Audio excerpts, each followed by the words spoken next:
mofinaina isan'andro atolotry ny mpitandrina rakotina valina maoly.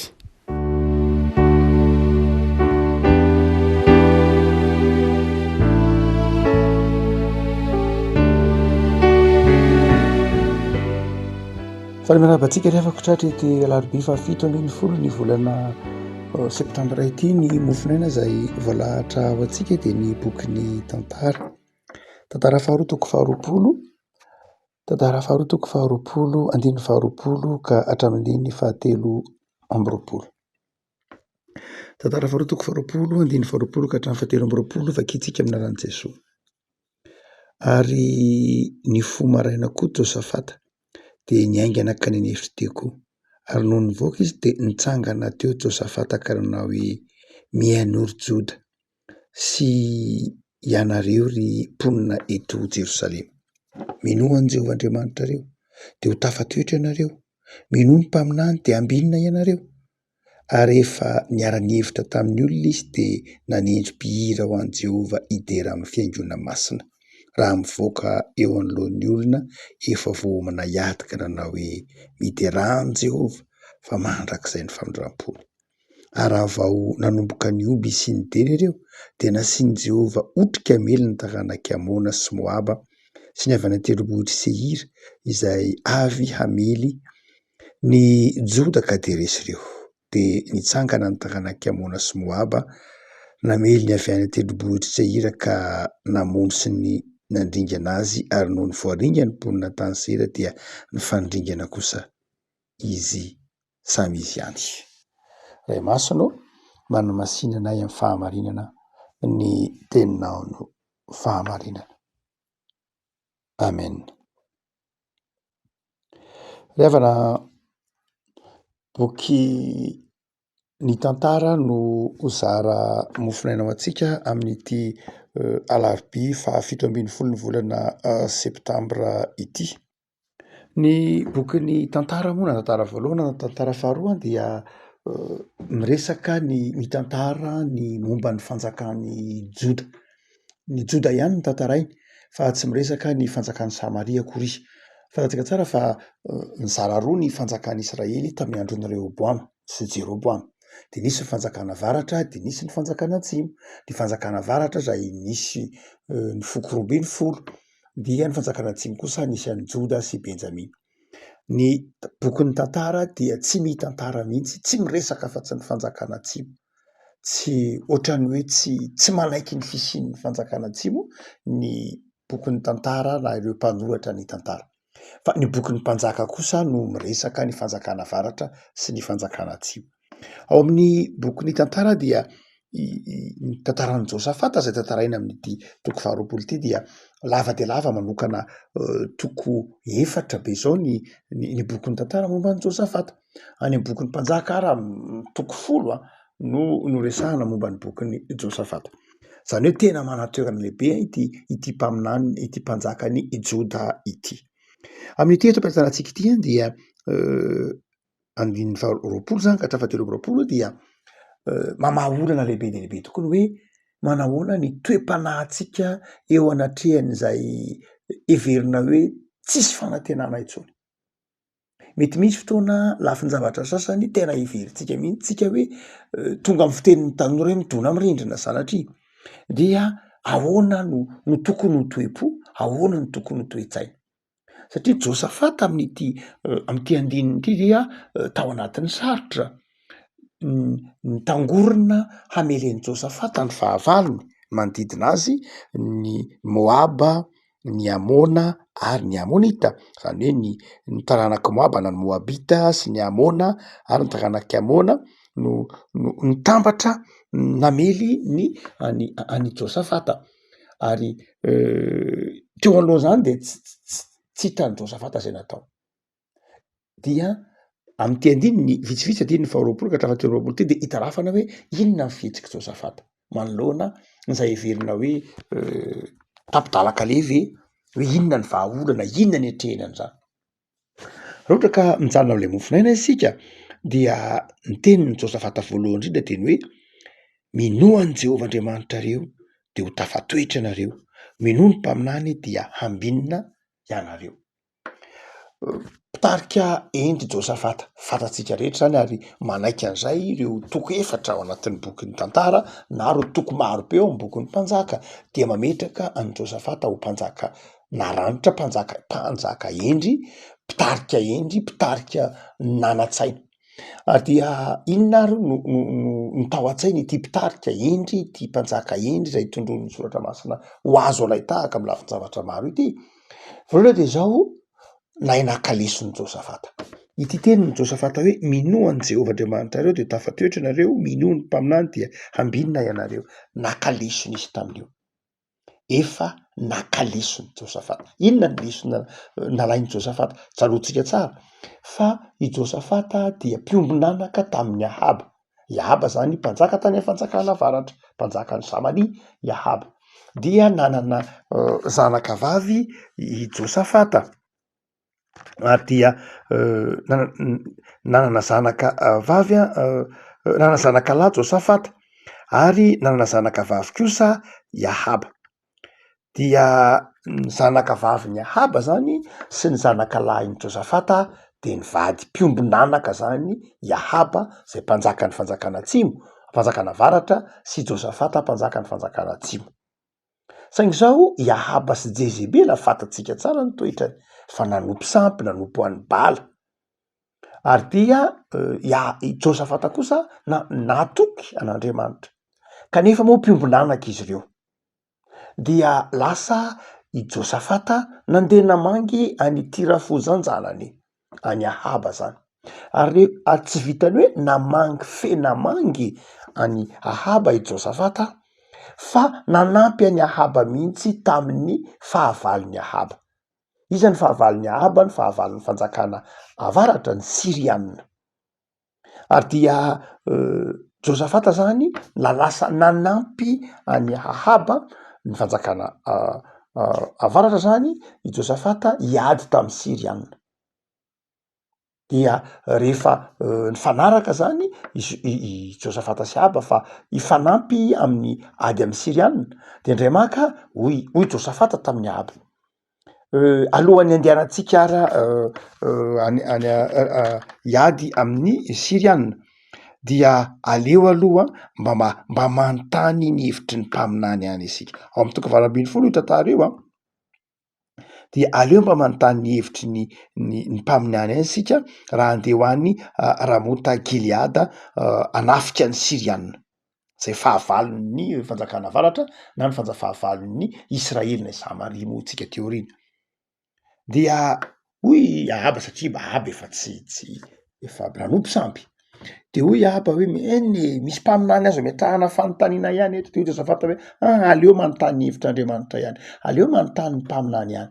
Dia misy mpaminany ato dia natsona ilay mpaminany natsony hoe Mikaia, ao amin'ny toko 20:20, natsony Mikaia. De hoy Mikaia mantsany Ahaba manao hoe ianao de ho faty any ianao raha mandeha manafika, ary ho resy any ianao, afa-baraka any ianao, fa ho faty any ianao, mantsany Ahaba. De hoy Ahaba mantsany Josafata, hitanao hoe ity mpaminany natsony hoe Mikaia ity de zao tsy tokony ho henoina izy ity, fa io de milaza ratsy mandrakariva noho ny amiko. Fa jereo zao ny mpaminany hafa dia maminany momban'izay tsara ny ady Zedekio zay zanak Kenana, zay mpaminany sandoka. Dia laza fa mandana ary Ahaba fa mandresy ianao. I Mikaia kosa zay mpaminany marina de niteny manay ho faty any ianao ary afa-baraka any ianao raha mandeha amin'io ady atrehanao any Ramota Gileada io. Dia nandeha ihany i Ahaba sy Josafata. Saingy zao ny toetra ratsy ny Ahaba de tsy niova mihitsy. Ino le toetra ratsy ny Ahaba? Hoy izy tamin'ny Josafata, zao rehefa mandeha miady sika de zao ianao ihany manao akanjona mpanjaka, de ianao ihany ny fantatra ho mpanjaka rehefa mandeha manafika ny Sirianina sika, de ianao no atao mpanjaka. Fa izaho kosa tsy hiseho mpanjaka mihitsy, fa izaho dia hanao tahaky ny olon-tsotra. Hanao tahaky ny olon-tsotra mba tsy ho fantatry ny Sirianina, fa ianao zany no atao mpanjaka. Zany hoe nitetiky i Ahaba de zao raha ohatra ka ho samborina dia i Josafata no voasambotra. Josafata motsotra be. Eny raha hoy Josafata dia nanao akanjon'olona tsotra i Ahaba.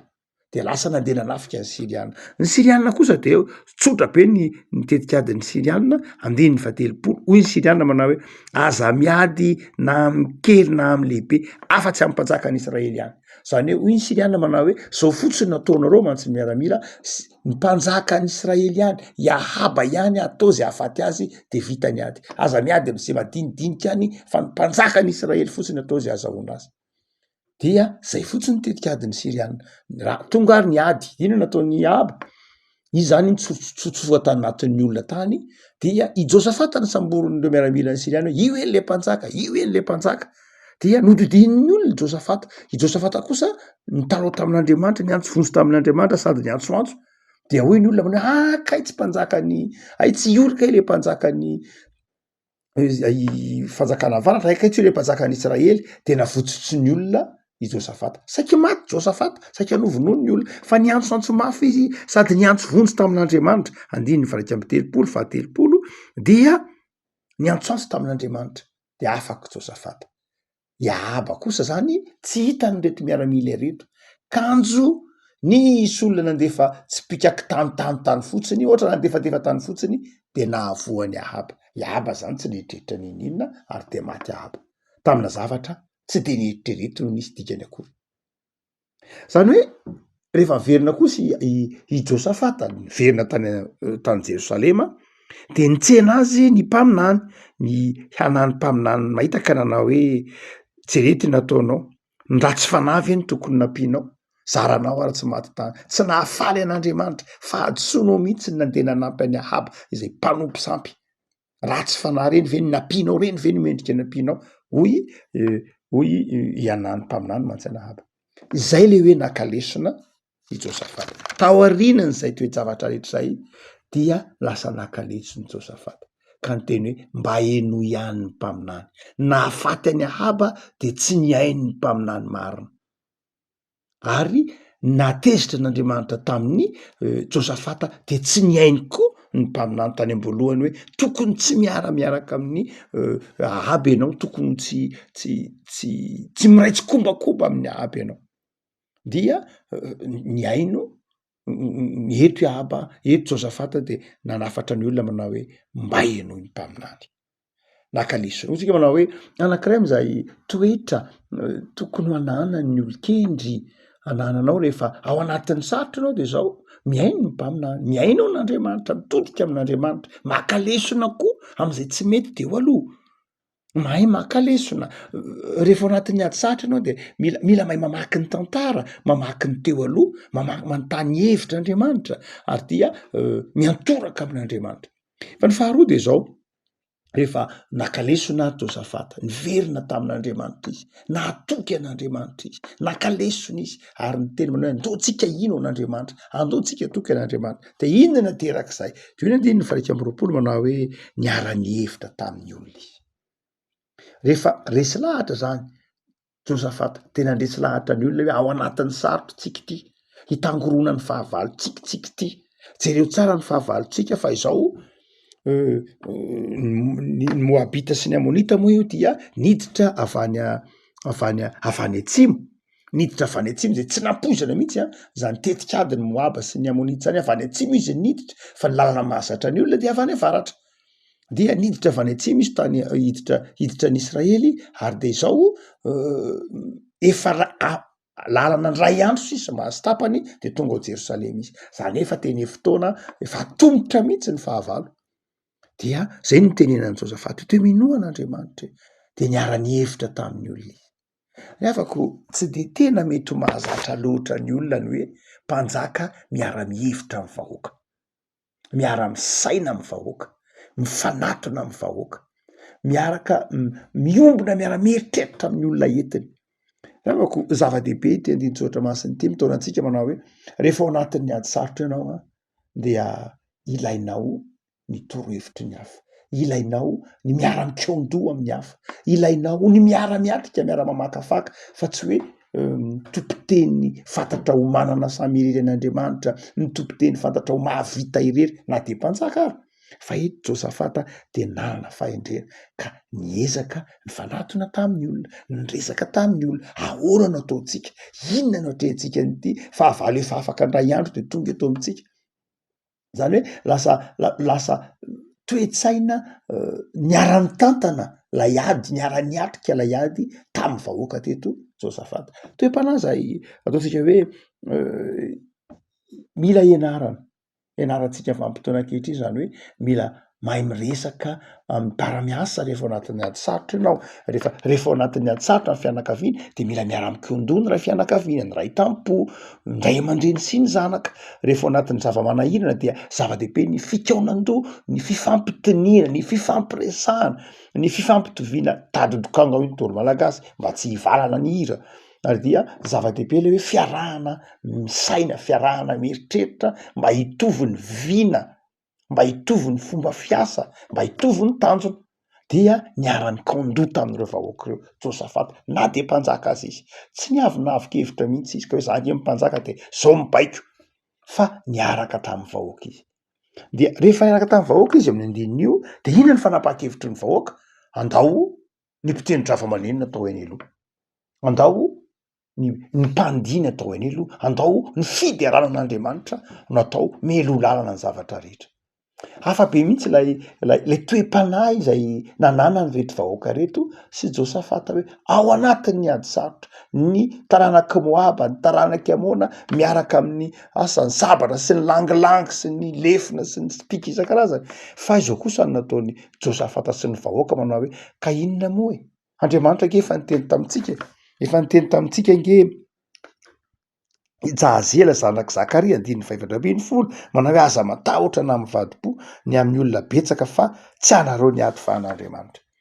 Efa mazava nge zany ny filazan'ny reto vahoaka reto manao hoe zao nge nisy mpanjaka e. Efa niteny ny mpaminany eto, ianao niteny hoe minomy mpaminany, niteny ny mpaminany eto hoe an'Andriamanitra ny ady. Satria an'Andriamanitra ny ady de efa vita zany ny ady, efa vita zany ny fandresena, de zany andaontsika hanao fiaingoana masina. Zany hoe manao akanjo madio, akanjo mihaja, akanjo zay manome voninahitra an'Andriamanitra, de andao hira, andao hidera an'Andriamanitra ho toy ny efa azo ny fandresena. Zany hoe lay finoana de zao fandresena efa azo. Mampatsiaro ny tantara n'lay 10 minitra ny sekoly alahady indray maka, nday hoe indray mandeha hono nisy tanàna tsisy orana, de nivavaka tamin'ny nanapa-kevitra ny olona hifady anana, nanapa-kevitra ny olona hoe andao mba hanao hifady anana fa hivavaka de hangataka orana, de nangataka orana de eny ara, dia tonga le tovovavy kely niangona, tonga to daholo ny olona niangona, de le tovovavy kely sady mitondra elo avany, de ataonao inona ny eloko ny andro ary ty maina be, de hoe le vavy kely, le zazavavy kely manao hoe fa angamba tsy hoe hangataka orana tsika de zay nitondrako elo. Zany hoe izy de efa nino fa azon'le valim-bavaka, zany hoe matoa anao mangataka orana amin'Andriamanitra de mino anao fa azo orana de tonga de nitondra elo ianao. Izay le toe-panahy ny Josafata eto hoe le ady ake fa tsy aditsika tsony fa adin'Andriamanitra, de andao ara hivavaka, andao ara hisaotra an'Andriamanitra, andao ara andihy, andao ara hifaly. Le avako hotsika manao hoe mpitarika endry, mpitarika endry, vahoaka endry, olona miaino ny mpaminany, olona nino atrehantsika eto izao mino fefanazo. Zava-dehibe raha malala manoloana ny ady sarotra hotsika, manoloana ny olana de inona ny toe-po sy ny toe-panahy, matokia an'Andriamanitra. Efa napetraka ao tamin'Andriamanitra ny zavatra rehetra de izao, rehefa ao anatrehany lay ataontsika hoe sarotra ka tsy azo andoharana ianao, de inona no ataonao? Mivavaha. Inona no ataonao? Miazaha miara-mikondò amin'ny olona akaiky ny fonao, miazaha miara-mikondò amin'ny olona entinao, miazaha miara-mamaha olana amin'ny mpiara-miasa aminao ao anatin'ny fanetretena. Mitokana miara-mivavaka ary de mino fa ny fandresena efa azo. Ny fandresena rehavako malala tsy mbola tadiavina, fa ny fandresena mitsikapino efa azo. Mino an'izany ve ianao? Zotra masina miteny an'izany. Ny ady izay atrehantsika io ady efa nazahoana fandresena, ny fasana aza ny sokatra, ny maty aza natsangana. Ahoana ny tsy atokino amin'ny fandresena omen'Andriamanitra? Eto ny soratra masina de miteny hoe any Jehova ny ady. Zany rehavako malala de matoky isika. Ary de nitoy ny tantara reto antsika fa lay fiaraha-miasa lay tsy kombakomba ny taranaki Iamona sy ny taranaky Moaba de tsy naomby, lasa nifamondra izy, nifandripaka ndray izy. Satria nahoana? Satria teo afovoany Andriamanitra nomba ny Josafata sy ny fanjakan'ny Joda. Afaka malala zava-dehibe aran'ny finoana. Eno ny tenin'Andriamanitra, arao ny tenin'Andriamanitra, de matoky fa ny olona manana an'Andriamanitra tsy tapidalaka le zany. Ny olona manana an'Andriamanitra tsy tapidalaka le zany. Tsy sokina nanany bato ny mpanompon'Andriamanitra ka tapidalaka le. Fa izao ny olona manana an'Andriamanitra na de heverin'ny olona ho mihidy daholo aran'ny zavatra rehetra de anokafan'Andriamanitra lalana vaovao. Mampamarina ny tenin'ny Jean Calvin manao hoe raha mihidy ny varavarana anankiray de manokatra varavarana hafa ho anao indray Andriamanitra. Noho zany matoky an'Andriamanitra amin'ny fonao rehetra fa aza miankina amin'ny fahalalanao, maneke azy amin'ny alehanao rehetra de andamina ny lalanao izy. Vavaka asika zavako malala. Tompo misaotra anao noho ny amin'ny teninao zay mampahery anay. Ary manome toky fa ny adinay de tsy adinay fa adinao. Satria ny adinay dia ady mampiorona ny finoana, ady zay tiana iampijoroana ny fahamarinana sy ny fitiavana anao Andriamanitra. De mivavaka izay Tompo, mampahery zay am'ty tontolo andro ity, ataovy tahaka ny Josafata, mahatoky, mindro, miankina aminao Andriamanitra. Ary toy ny efa nahazo sahady, toy ny efa mandresy sahady, toy ny efa tafita sahady satria manana anao. De manam-pianay Tompo amin'ny asanay am'ty tontolo andro ity, manafiry anay ary aoka ho tsapan'izay rehetra mifanerasera aminay fa manana anao zahay. Efa hasalamana sy heri-tanjaka zahay ary teriso ahita fitio io masonao Andriamanitra mamakivaky ny tontolo andronay io. Misaotra Jesoa. Amen.